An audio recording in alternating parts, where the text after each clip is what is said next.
Archie, you've shared with us there some incredible memories of your own experiences in Lisbon in May 1967, and of course none of that would be possible without Jock Stein. I've got his book right here in front of me.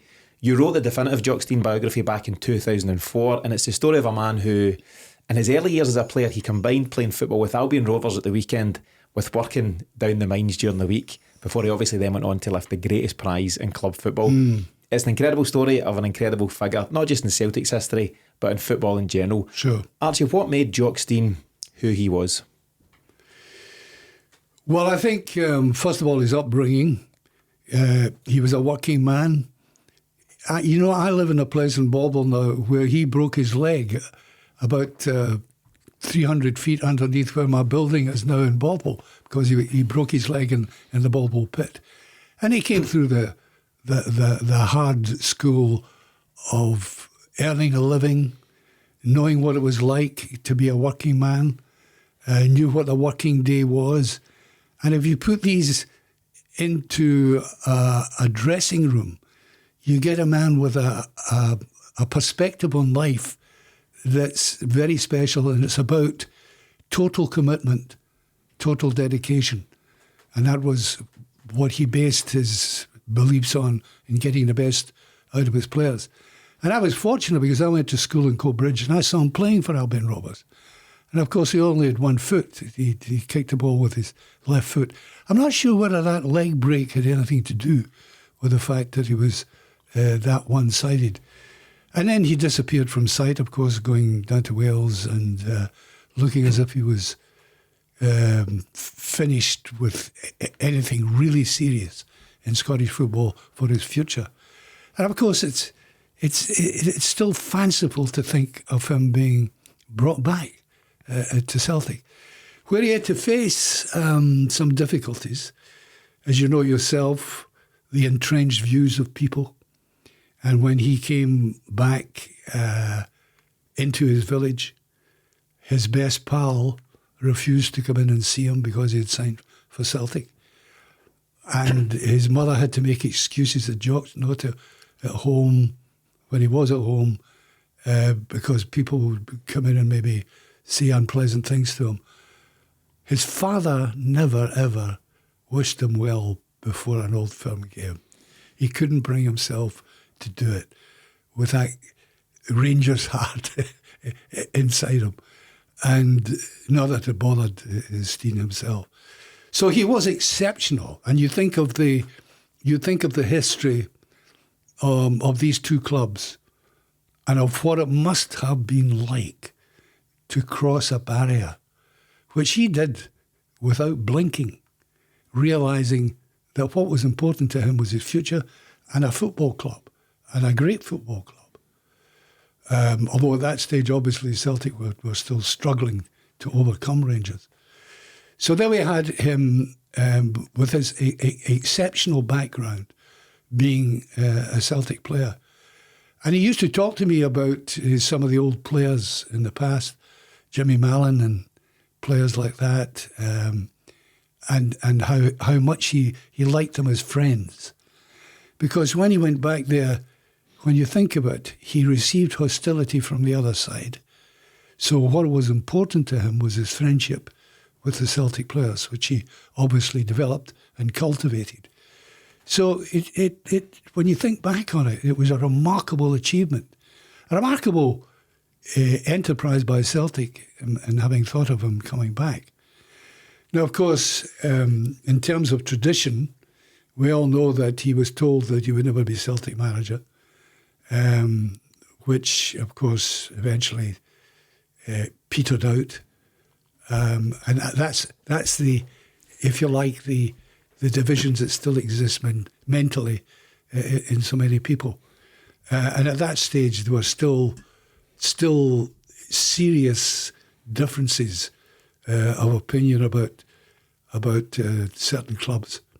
So, you know, it was remarkable that he got in there and made a success of it.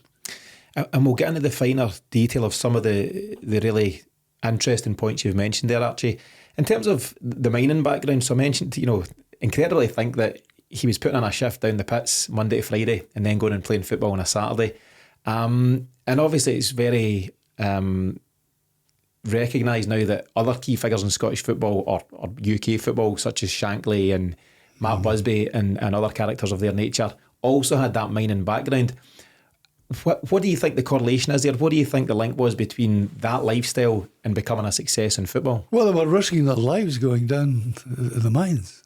They were simply doing that. It wasn't just simply a means of a wage. It was a risk. And in that sense, they had chosen to do that in the dark. And I think it gave them, the word I would use again is resilience. The fact that they could face up to virtually anything, any handicap they had to face in life. And I think that was important to all these men, absolutely.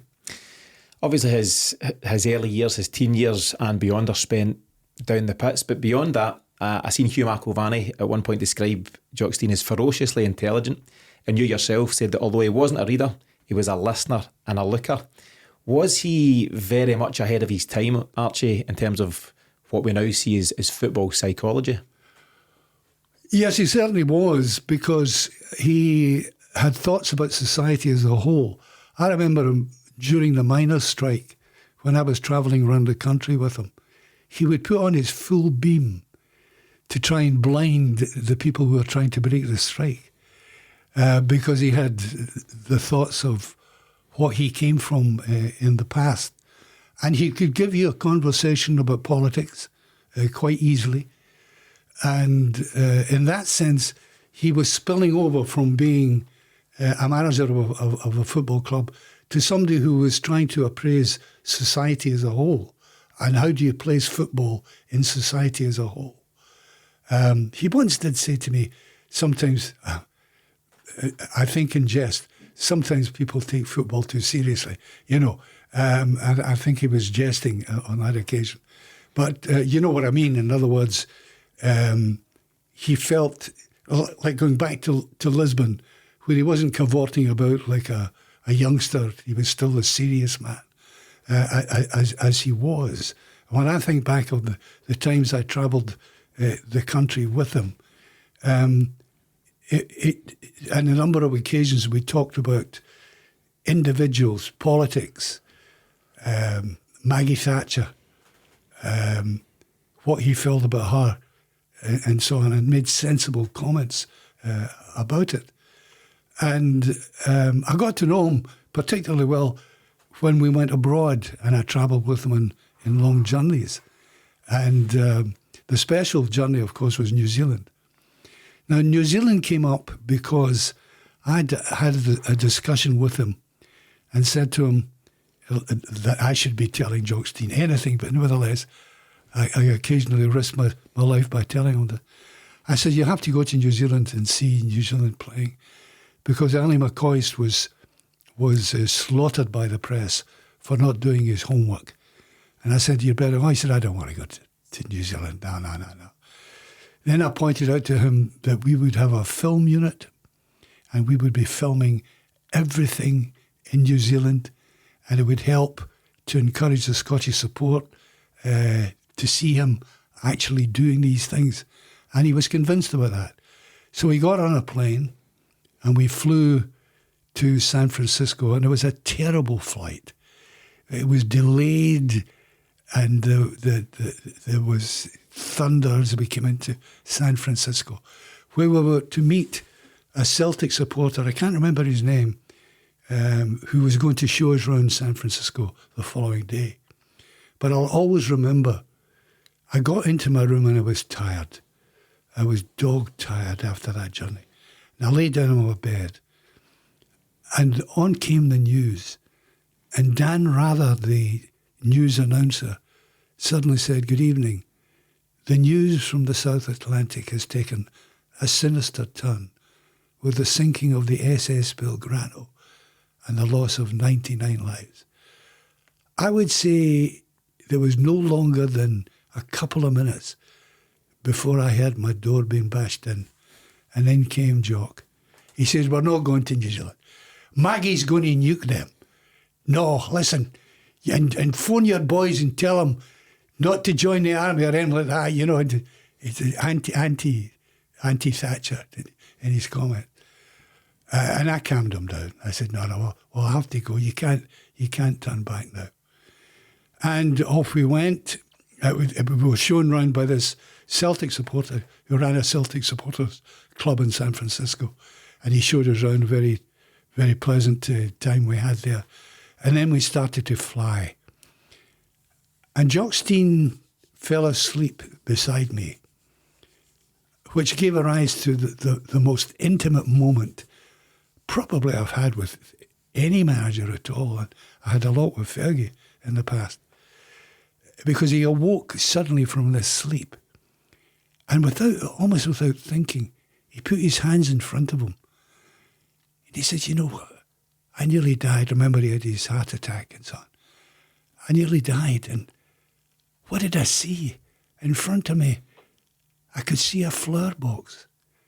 And that flower box used to be my auntie's flower box. And he started to talk about the flower. That's what he was seeing in his mind's eye.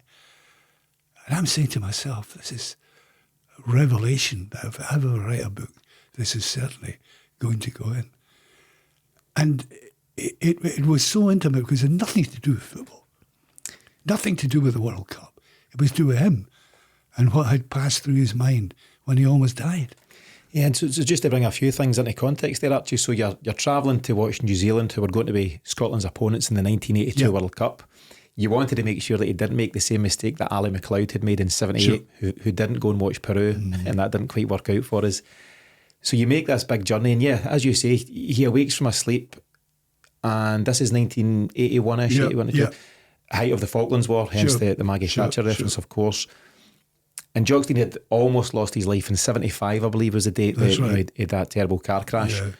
How was he around that time? Obviously, I'm sure a near-death experience would affect anybody's way of thinking. Do you think it changed him as an individual at that time? I think it must have, yes. I think he's a human being after all, and he had superlative qualities, but he was also not immune to feelings that arose from death. And consequently, he spoke, he would not have sat down with me. And had I asked him, how did you feel? I would never have got anything like that out of him. It came from his kind of half-sleep condition, just awakening from a sleep. And I got those what I regarded as precious words from a man who I suppose many of the Celtics support almost thought was invulnerable. I think it's quite unique, actually, and quite special to have such an intimate moment with a Jock Stein who, by all accounts, was pretty guarded, especially, certainly when it came to family, but also with anything to do with himself personally. So you've obviously caught him in a unique moment at that time. Yes, it was unique. I mean, I had lots of conversations with him about politics and players at the time, and about other managers. And he gave me his opinion about Ali McLeod. I remember him saying to me, I asked him, and he just said in 2 words, "It's a joke," and it was brutal the way he said it to me. He just didn't fancy Ali for this particular task. Lovely man though Ali was, and he was a lovely man. He just felt he wasn't up to that task. And of course, he would talk about the Shanks. Yeah. There was something in common with them, with a successful Liverpool side. He felt they were part of a fraternity, ex-miners, football managers, big supported clubs. They had this in common. They knew what they were talking about. They talked the same lingo. They talked the same way. And he would talk a lot about the Shanks as well, whom I saw as a very, very lonely man, which I never saw Stein as, because obviously he died before he got into that stage that the Shanks felt he had nothing left in life because he wasn't a football manager any longer. And I sat with him and his wife I know we're talking about Celtic just now, but just about Shanks. I sat with his wife and he was lost, totally lost, in a hotel near Hampden Park. And I was doing a wee interview with him. And I thought about Stein. And I'm not suggesting for a moment, I thought, what's Stein going to be like? If somebody says to him, by the way, that's you finished kind of thing. Which in a sense they almost did at one stage. Almost did. And Shanks went that way. And of course, Stein had the sad death. So he didn't come into that category. Yeah, do you know, I'm a huge fan of Bill Shankly, and I've read lots of stuff about him. I think his junior team were a side called Glenbuck Cherry Pickers, if I remember that right. That's right. But some phenomenal stuff and some real parallels between him and Jock Stein. Obviously, I've mentioned earlier today when we were recording about the famous line, "John, you're immortal now." Right. But you're right, I think when Shankly was let go by Liverpool, the stories are that he continued to turn up at the training field and he couldn't let it go. Yeah. And I think the suggestion is that when Jock Stein left Celtic in 1978, it was Shankly who convinced him to go back into management, where he went briefly with Leeds before then taking the Scotland job. And we'll get to some of that as we go forward, Archie. In terms of fellow managers, whether it's Shankly or Bobby Robson, who gets a mention somewhere, I read something about him holding court in a hotel room ahead of the 1982 World Cup in Spain. I think you were with him. And he was just a guy who captured the attention of all around him. I would say, from reading between the lines, he was certainly intelligent, but also emotionally intelligent. He could read the room around him. Yes, he could. I remember, if you're talking about Spain, just before Spain, I had this very, very embarrassing moment when we were invited by the SFA to a dinner. Jock was going to be there, Ernie Walker was going to be there, Tommy Younger, president of the SFA at that stage, was going to be there, and so on. So we had a lovely dinner, chatting away, talking about things, talking about the World Cup in Spain, etc., etc. And then suddenly, Tommy Younger turned on Stein and said, Jock, your record is not really as good as Willie Ormond's. He says, you were beaten in this game. You were beaten in that game. You said you would do this for that game, and it didn't happen. And he turned on him. Ernie tried to... And I was with a BBC producer called Nevin McGee, Northern Ireland man. And we found it intensely embarrassing that the president of the SFA would turn on Stein. And all Stein's... I thought he was going to clear the table. I thought, if this carries on, this table's going to be up and we're into a Barney. Stein remained stoically impassive. He just took it. And Ernie kept saying, no, please. And I think all Jock said was, we'll see when the World Cup comes up. That's all. And it obviously suggested to me there were people thinking about, was he actually going to bring us the success that we thought he would bring us? And that was perhaps the most embarrassing moment I can think of being in Jock's company. It's a strange move by someone like Tommy Younger, who's part of the SFA, who should be fully supportive of your manager, especially given what he had achieved at Celtic. What was he? Was it Queen of the South? Was that his team? Yes.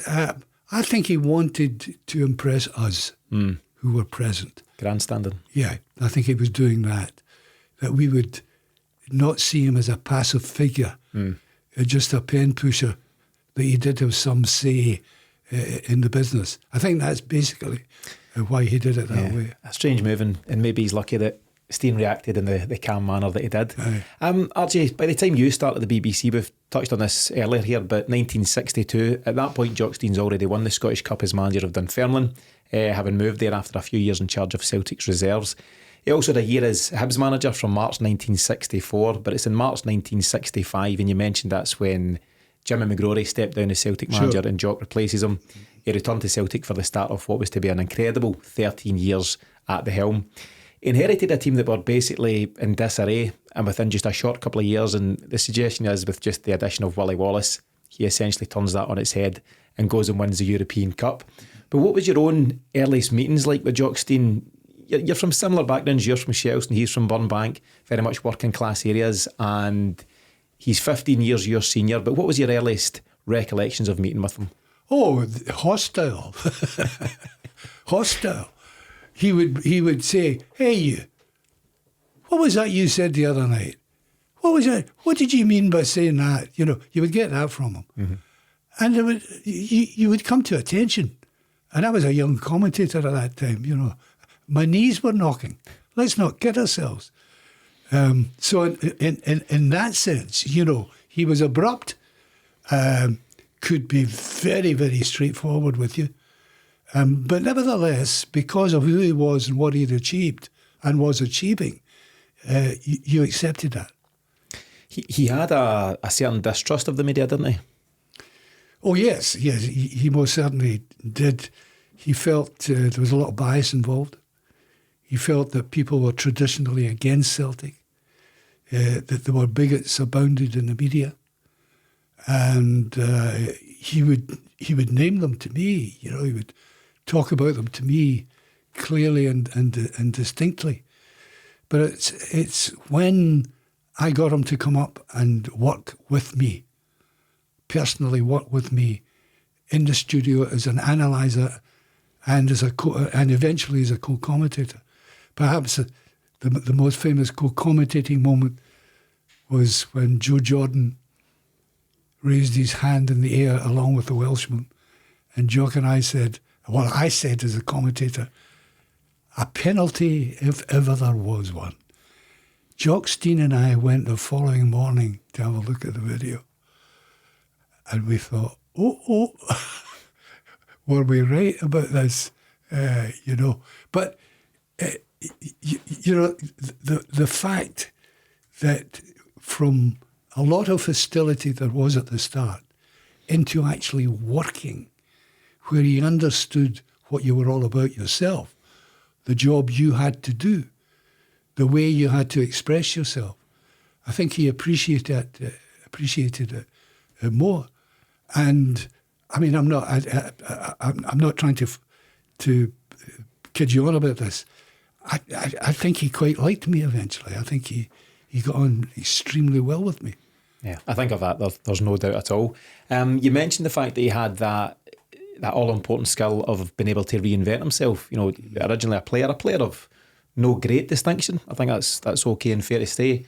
He then became an exceptional manager, but also moved into commentary and things of that nature. And you yourself have experiences of going from teacher to headmaster to writer to broadcaster. Mm-hmm. Did you admire how he was able to make those changes throughout his career? Yes, because he was able to stand up to anybody. I talked about that embarrassing moment when he didn't say anything back to Tommy Young. But before then, he was able to argue his points with anybody, particularly journalists and the media. He controlled the media. He really controlled the media. Remember, in the past, people thought that the media, the stuff was written at Ibrox. And to a certain extent, I think there was a tendency for that to happen. And Stein recognised that. And he wanted to gut that out. And because of his character, his personality, his strength, his dynamic approaches to any subject, some people were genuinely scared of him, really scared of him, as some players were, who would barely admit it, and so on. And that needed to be the posture that a Celtic manager in those days had to adopt to take on Rangers. And I think he was hugely keen to turn around what he very much seen as an anti-Celtic bias in the media. Archie, tell us the story of how he was eventually appointed as Celtic manager. So I've given the rundown there in terms of Celtic reserves, then Dunfermline 1960, Hibs March 1964, then Celtic March 1965. But am I right in saying that Bob Kelly offered him the role initially as assistant manager to Sean Fallon? Yes, he did. And then co-manager before finally giving him full control of the job. Tell us about that situation. Well, because Stein argued the point. I mean, he made the point that, as I understand it from what I spoke to him, that he held out for the managerial position. They were not sure, because of tradition, they weren't sure about whether to go the full whole hog. And then eventually realising what he had achieved at Dunfermline with scarce resources. I remember the nights I used to go to Dunfermline and do commentaries. Dunfermline playing against Valencia, no less, with Jock hammering the referee for allowing the game to be played in the first place on a rock hard surface. Saw him at Hibs doing the same sort of thing. So there was no question, but he could only be a manager. No question. There is a suggestion that there was a reluctance from Bob Kelly to give him the top job due to the fact that he wasn't Catholic. You know, just to put it out there. Well, nobody ever expressed that anywhere to me at any time. It's in the background as a lurking thought that fits into the pattern of bigotry, which we know all about in our part of the world. That obviously I cannot say. Because I was going to say, it's basically, you know, it's rumoured in certain places, and I've seen that as part of my research here. I was going to ask if Jock ever mentioned it being a factor in any way, either when he became a Celtic player or as manager. Of course he did. Of course he did. I mean, the blue nose expression came out of him often. He's a blue nose. You know, he would talk about that about certain individuals, particularly in the media. He said that about Peter Thompson. I've told you the story about how I outmanoeuvred Peter Thompson by getting Jock Stein, employing Jock Stein for the first time with the BBC as my analyst in the studio. So yes, he did, and it was very pointed about it, because it was true.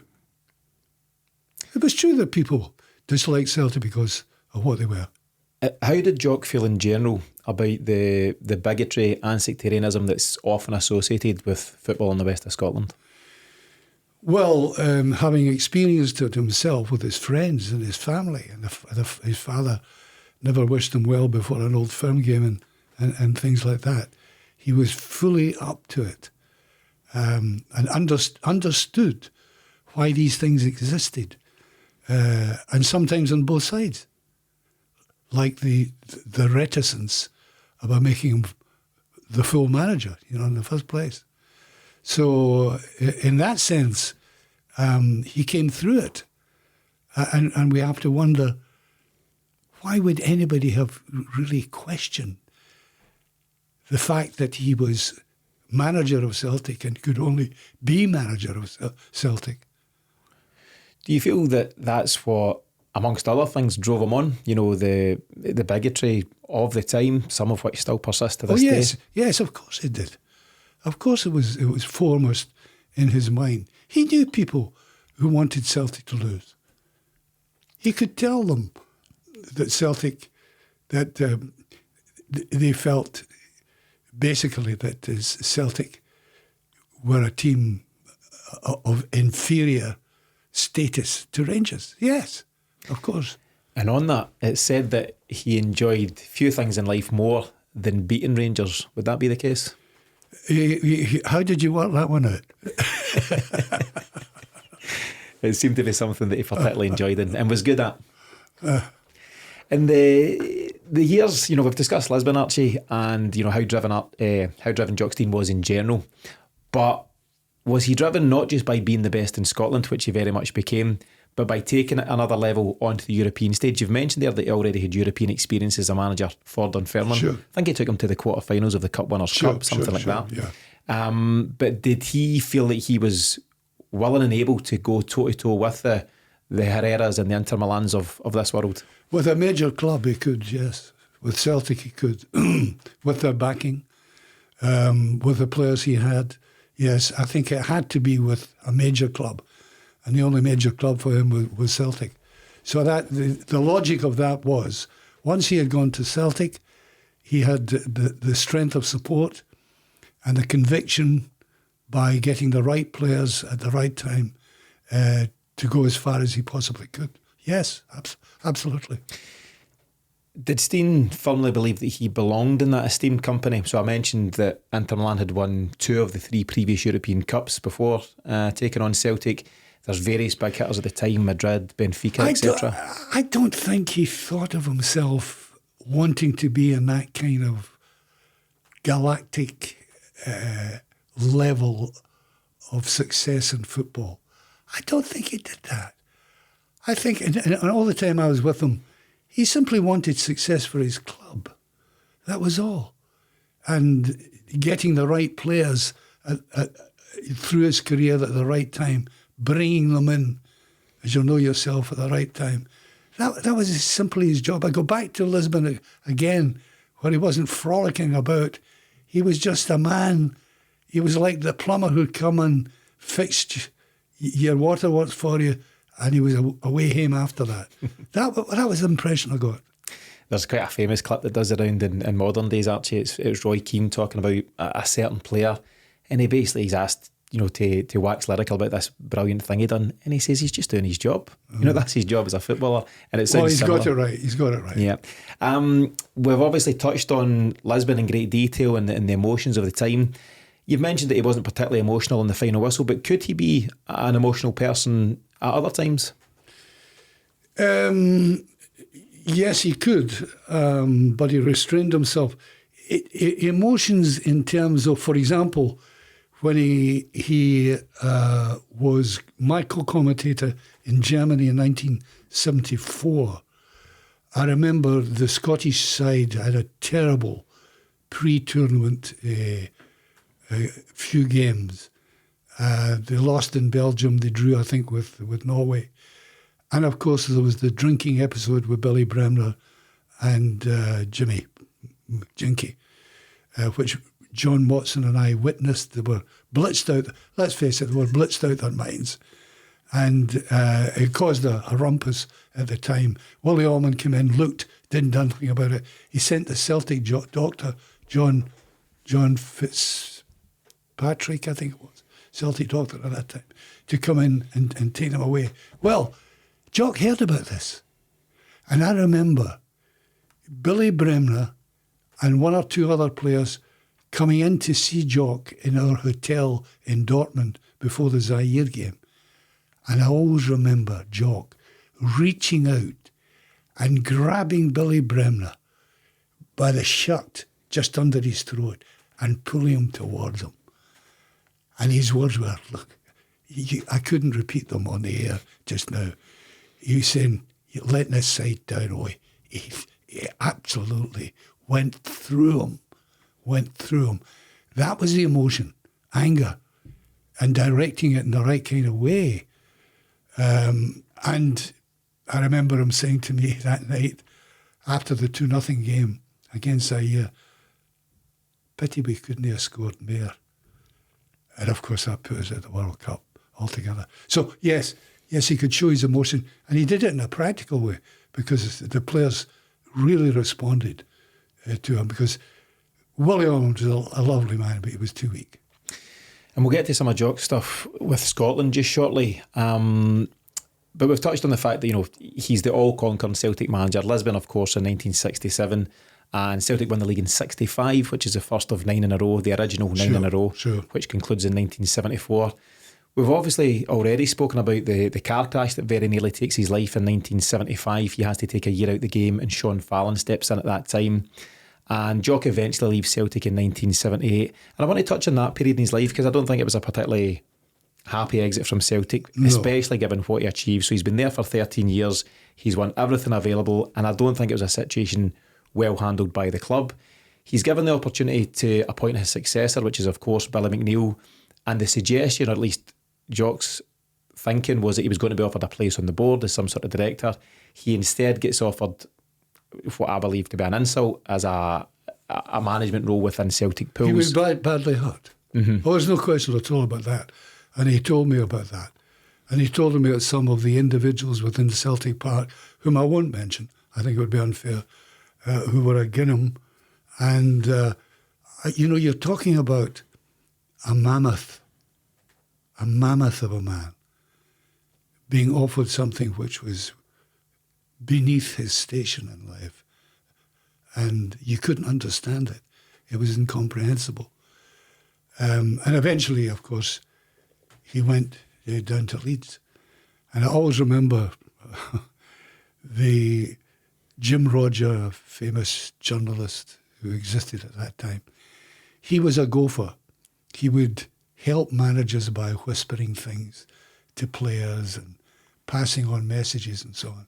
He was an expert, sophisticated gopher. So I got a call from Jim Roger one day, and he said to me, listen, the big man wants you to phone him. And there was only one big man, of course. And I said, fine. He says, I just phone him. He's got the team away in some hotel for a game, but phone him around about 3 o'clock. Give me a time, something like that. So I phoned, and the phone was answered.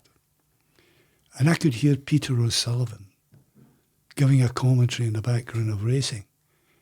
And in my mind, I saw Jock Stein lying on his bed, watching the racing, maybe punting on it as well. And I said, aye, how you doing? He said, listen, what are you doing tonight? And I said, I'm doing a game at Ibrox. It's a League Cup game, something like that. He said, how about you suggesting to London that you could go on and do a wee piece to camera and you could say, I might be interested in a Scotland job. And I said, are you serious? He says, listen, you know how to use the words. You can do it easily. I said, oh, my God. I phoned London. Oh, top of programme. After the Rangers game, I was on the platform. Harry Carpenter, remember, used to introduce Sports Night. Frank Bruno, yeah. Right, exactly. And he came over to me at Ibrox. I remember my words, almost word for word. I said, the SFA only need to lift the phone and phone a number in Leeds and talk to Jock Stein, and he'll be their next manager. Just like that. Oh, phew. Following morning, I'm lying in bed, and I turn on my radio, and the sports area comes on, and this guy said, oh, we've got Mr. Stein on the end of the line. He said, Mr. Stein, Archie Macpherson last night said that all the SFA need to do is phone you and you'd be the next colour manager. You know what these journalists are like. They can make things up. 2 weeks later, he was the Scotland manager. Now, I'm not claiming I got him the Scotland managerial job, but what I did do was waking some people up. But at that stage, he was still deeply hurt about what happened to him. Yeah, and I think there's no doubt you played a notable part in helping him get that role, Archie. But it's also without doubt that he will have been hurt, given the way that Celtic treated him. You know, he is the most important figure, at least on the field, in modern Celtic history. And he obviously won so much for the club during his time. There's obviously, you know, of course, the European Cup, but as well as that, there's 10 league titles, 8 Scottish Cups, 6 League Cups, plus various Glasgow Cups, Drybrough Cups, and other trophies. And it was just the wrong way to treat someone who was and is a true Celtic legend. He, of course, goes on to take the Leeds job for a very short time after leaving Celtic. I think it was just 44 days in the role, the same amount of time as Brian Clough, before he then becomes the Scotland manager, with a little thanks to yourself, Archie. But tragically, it's to be his very last job in football. Can you pick up the story, Archie, of that night in Cardiff in September 1985, which was to be Jock's final game? Yeah, it's very sad.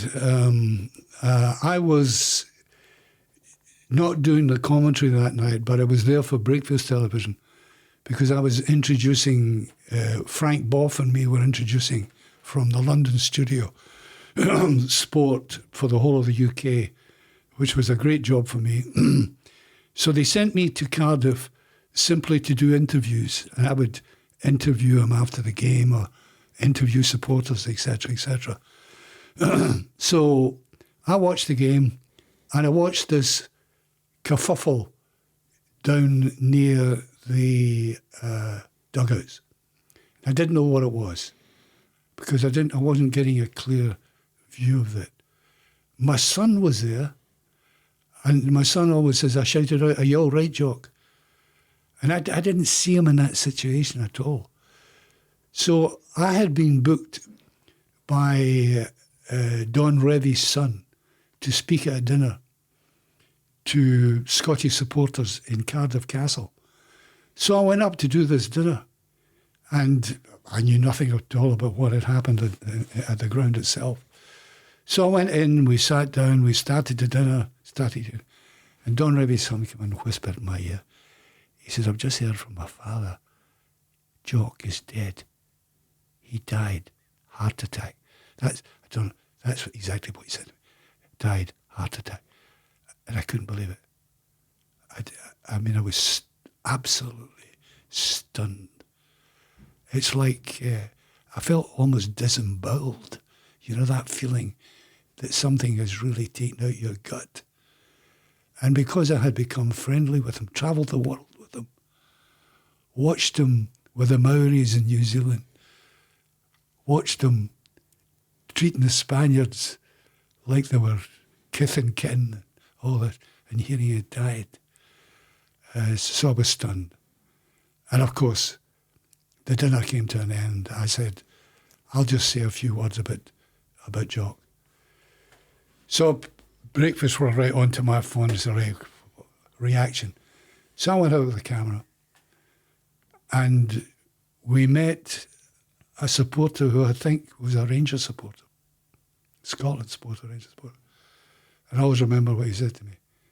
He said, "I wish we had Big Jock back and we were out of the World Cup." And that stayed with me that night. Those events were nearly 40 years ago now, Archie. That tragic night was the 10th of September 1985, and so next year it'll be 40 years exactly since Jock passed. You've spoken there about how you felt at the time, but how do you feel now, today, when you reflect on his sad passing? Well, as I said, I compared him to Bill Shankly, who ended up wondering what on earth I've got to do with myself. Jock lived on the extremes all his life as a miner, as a man who came back and faced bigotry, as a man who won a triumph for the first time, European Cup, taking on the great Helenio Herrera. He lived in the extremes, and maybe it's, how can I put it, appropriate that that's how he went.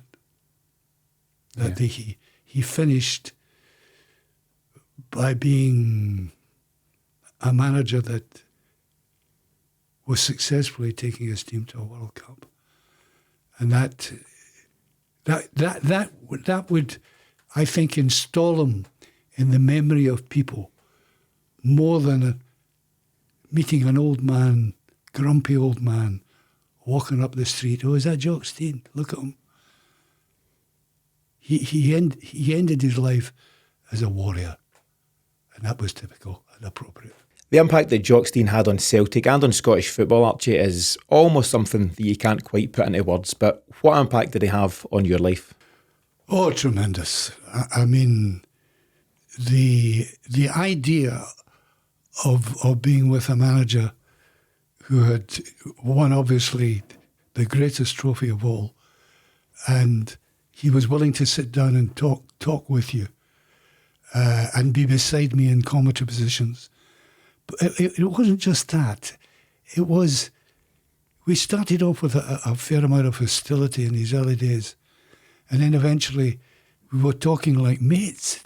Honestly, I'm not making any cheap claims here. We were talking like mates, intimately. There are things I wouldn't tell you now that Jock and I talked about. And I'm proud of that he trusted me eventually to talk the way he did. And you're right to be proud of that, Archie, and there were clearly discussions and stories between yourself and Jock that will rightly always remain between you and him. We've barely scratched the surface of Jock's incredible life story here today, Archie, but there's so much more that's covered in your book, and it's really a phenomenal story, and it's pitched as the definitive biography of Jock Stein. If there's anyone in Celtic world that hasn't read it, or even anyone interested in football in general, I can't recommend it highly enough. I wonder if I could mention my recording of it. Of course. I decided people might like to listen to this, so I narrated the whole story again, and I got a BBC technician to give me a good recording. And if anybody's interested, they can get it on Audible through Amazon. Perfect, Archie, and we'll be sure to link in the show notes here for anyone who wants to pick up a copy of the book or to listen to it on Audible. Absolutely, it's a story that deserves to be told far and wide. Archie, thanks so much for sharing these stories of a man who clearly means so much to you and someone who will always mean so much to Celtic. Thank you.